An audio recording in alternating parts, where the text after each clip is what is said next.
Welcome to பார்வதியம்மாச்சி சமையல். இன்றைக்கி நம்ம பார்க்க போகிற ரெசிபி என்னென்னா, ஒரு அருமையான குலாப் ஜாமுன் ரெசிபி. அதுவும் நம்ம வீட்டில் இருக்கிற மாவு வச்சு சுலபமாக செஞ்சிடலாம். நம்ம கடைகளில் போய் அதிக விலை கொடுத்து வாங்கணும், இன்ஸ்டன்ட் பவுடர் வாங்கணும்னு அவசியமே கிடையாது. அதில் நம்ம எப்படி செய்கிறோமோ அதே டேஸ்ட்டு இதில் கொஞ்சம் கூட மாறாமல் இருக்கும். டேஸ்ட்டும் ரொம்ப நல்லாயிருக்கும், அதிக அளவும் கிடைக்கும். வாங்க வீடியோக்குள்ளே போவோம். இந்த குலாப் ஜாமுன் ரெசிபி எப்படி செய்கிறதுன்னு பார்ப்போம். இதுக்கு முதல்ல ஒரு பவுல் எடுத்துக்கோங்க. அதில் 1 கப்பு அளவுக்கு கோதுமை மாவு எடுத்துக்கோங்க. 1 கப்பு எடுத்துக்கோங்க. நான் இந்த அளவுகளில் மெஷர்மெண்ட் கப்பில் எடுத்திருக்கேன். நீங்கள் கப்பில் கூட எடுத்துக்கலாம், வேறு எந்த இதுலனாலும் எடுத்துக்கோங்க. இதுக்கு நான் 2 பாக்கெட் அளவுக்கு 10 ரூபாய் பாக்கெட் இருக்குது பார்த்தீங்களா, அதில் 2 பாக்கெட் அளவுக்கு பால் பவுடர் எடுத்திருக்கேன். இந்த அளவு எனக்கு கிடச்சிச்சு. அதையும் சேர்த்துக்கோங்க. சேர்த்துட்டு ஒரு பிஞ்சு உப்பு சேர்த்துக்கோங்க. ஒரு பிஞ்சு உப்பு சேர்த்துக்கோங்க. அதே போல் ஒரு பிஞ்சு அளவுக்கு ஆப்ப சோடா சேர்த்துக்கோங்க. அதிகமாக சேர்த்துட்டிங்கன்னா விரிஞ்சு கொடுத்துரும், அதனால் அதிகமாக சேர்க்க வேண்டாம்.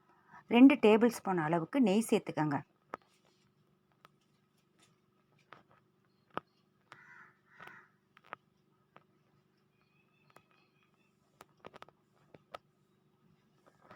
நெய் சேர்த்துட்டு நல்லா கலந்து கொடுத்துருங்க.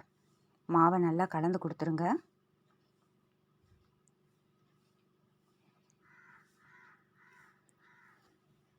கலந்து கொடுத்துட்டு நல்லா சாஃப்டாக லேசாக தண்ணி தெளித்து சாஃப்டாக பிசைஞ்சுக்கோங்க. நம்ம சப்பாத்தி மாவு மாதிரி இல்லாமல் அதை காட்டில் இன்னும் கொஞ்சம் தளர்வாக நல்லா சாஃப்டாகவே பிசைஞ்சுக்கோங்க. இந்த அளவுக்கு நல்லா சாஃப்டாக பிசைஞ்சுக்கோங்க. அப்போ தான் உங்களுக்கு விரிசல்கள் விழாமல் இருக்கும். கையில் ஒட்டலை, லேசாக நெய் தடவிட்டு கையில் நெய் தடவிட்டு குட்டி குட்டி உருண்டைகளாக பிடிச்சிக்கோங்க. உங்களுக்கு எவ்வளோ உருண்டைகள் வேணுமோ அந்த சைஸுக்கு பிடிச்சிக்கோங்க. இது நல்ல தண்ணியில் ஊற ஊற உங்களுக்கு சீனி பாகில் ஊறுறப்ப உங்களுக்கு நல்லா பெருசாகவே வரும்.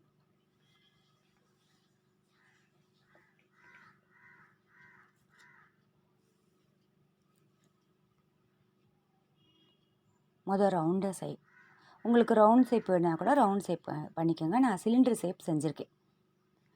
இந்த மாதிரி எல்லா உருண்டைகளும் செஞ்சுக்கோங்க.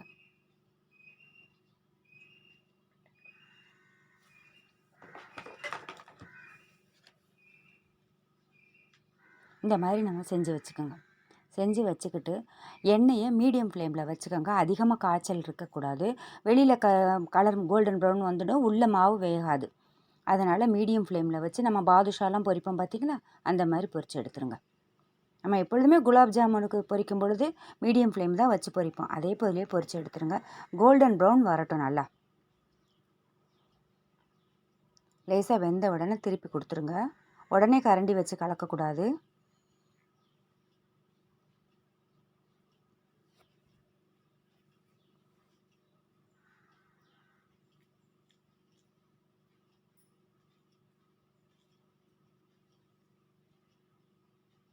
நல்லா இந்த அளவு வந்த உடனே தட்டில் தனியாக எடுத்து வச்சுக்கோங்க.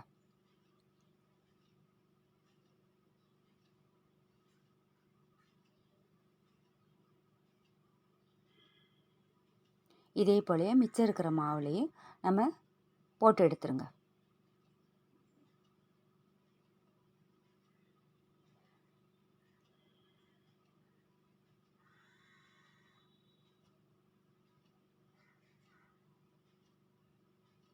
எல்லாத்தையும் போட்டு பொரிச்சு எடுத்தது இந்த அளவுக்கு வந்திருக்கு. அதுக்கப்புறம் ஜீனி பாகு வச்சிடணும். 1 கப்பு கோதுமை மாவுக்கு 1.25 கப்பு அளவுக்கு ஜீனி சேர்த்துக்கோங்க.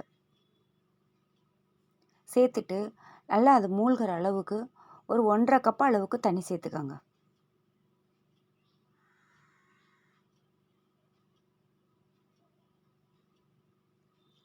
தண்ணி சேர்த்துட்டு நல்லா சர்க்கரை கொதிக்கட்டும். அதே சமயம் பாகு பதம்லாம் தேவை கிடையாது. லேசாக பிசுக்கு பதம் வந்த உடனே நம்ம ஆஃப் பண்ணிடலாம். லேசாக பிசுக்கு பதம் வந்தால் போதும். கையில் ஒட்டுது பாருங்கள், இந்த பிசுக்கு பதம் போதும். ஒத்த கம்பி அதெல்லாம் தேவையே கிடையாது. பிசுக்கு பதம் வந்த உடனே 2 ஏலக்காயை பொடிச்சு போட்டுக்கோங்க. போட்டுட்டு கொஞ்சோண்டு ஃபுட் கலர் நான் சேர்த்துருக்கேன். உங்களுக்கு நீங்கள் விருப்பப்பட்டால் ஃபுட் கலர் சேர்த்துக்கோங்க, வேண்டாட்டினா அதை விட்டுடுங்க. அதை நம்ம பாகு கொதிக்கும் போதேவும் நம்ம செஞ்சு வச்சுருக்கோம் பார்த்தீங்களா குலாப் ஜாமுன், அதை போட்டுருங்க. போட்டுட்டு நல்லா ஒரு 2 நிமிஷம் நல்லா அதுலேயே பாகுலேயே வேகட்டும். அப்போ தான் நல்லா உள்ளே அந்த சர்க்கரை சேர்ந்து நல்லா வெந்து கொடுக்கும். 2 நிமிஷம் கழித்து ஆஃப் பண்ணிடுங்க. ஒரு அரை மணி நேரம் நம்ம ரெஸ்ட்டு விட்டோம்னா அருமையான குலாப் ஜாமுன் தயாராகிடுச்சு. இது ரொம்ப நல்லா சாஃப்டாக இருக்கும். கண்டிப்பாக நீங்கள் வீட்டில் ட்ரை பண்ணி பாருங்கள்.